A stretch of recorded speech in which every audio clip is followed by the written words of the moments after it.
আজকে আমি রান্না করব চিচিঙ্গা দিয়ে পাঙ্গাস মাছের তরকারি। এটা খুবই মজা হয়। তো চলো শুরু করা যাক। একটা কড়াইতে আমি কিছুটা পরিমাণে তেল দিয়ে ৪-৫ পিস পাঙ্গাস মাছ ভাজি করছিলাম।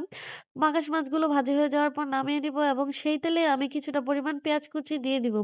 পেঁয়াজটা আমি দিয়ে হালকা নাড়াচাড়া করে ভাজি করে নিব। বেশি ভাজি করব না। তারপর আমি এখানে দিয়ে দিব ১ চামচ পরিমাণে রসুন আর ১ চামচ মরিচ। তারপর আমি এটাকে সুন্দর মতো নাড়াচাড়া দিয়ে কষিয়ে নিব। সুন্দর মতো কষাতে হবে যেন মসলার ঘ্রাণ না বের হয়। সুন্দর করে কষানো হয়ে গেলে আমি এখানে একটু পরিমাণের পানি দিয়ে একটু লবণ আর একটু হলুদ দিয়ে দিব। মানে ১ চামচ লবণ আর ১ চামচ হলুদ দিয়ে আমি সুন্দর করে কষিয়ে নিয়েছিলাম। সুন্দর করে কষাতে হবে যত সময় পর্যন্ত না এটার ভেতর থেকে তেল বের হচ্ছে তত সময় পর্যন্ত কষাতে হবে। কষানো হয়ে গেলে আগে থেকে পরিষ্কার করে রাখা চিচিঙ্গা বা কহি তোমরা যেটাই বলো দিয়ে দিয়েছিলাম। তারপর আমি সুন্দর করে নাড়াচাড়া করে কষিয়ে নিচ্ছিলাম। তোমরা যেকোনো সবজি বা মাংস রান্না করো না কেন এটাকে ভালোমতো কষাবা। কষানোতেই হচ্ছে আসল টেস্ট পাওয়া যায়।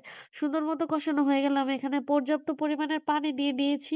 পানি দেওয়ার পর আমি এটাকে ঢাকনা দিয়ে ঢেকে দিয়েছিলাম। ঢাকনা সরিয়ে আমি এটাকে নাড়াচাড়া করে আগে থেকে ভাজি করে রাখা পাঙাশ মাছের পিসগুলো এখানে দিয়ে দিয়েছিলাম। তারপর আমি দিয়েছি একটু পরিমাণে ধনিয়া পাতা কুচি। দেখো এটা দেখতে যতটা সুন্দর হয়েছে, খেতেও খুবই মজা হয়েছে। তোমরা এটা বাসায় একবার হলেও ট্রাই করবা। এটা খুবই ভালো লাগে। Thank you.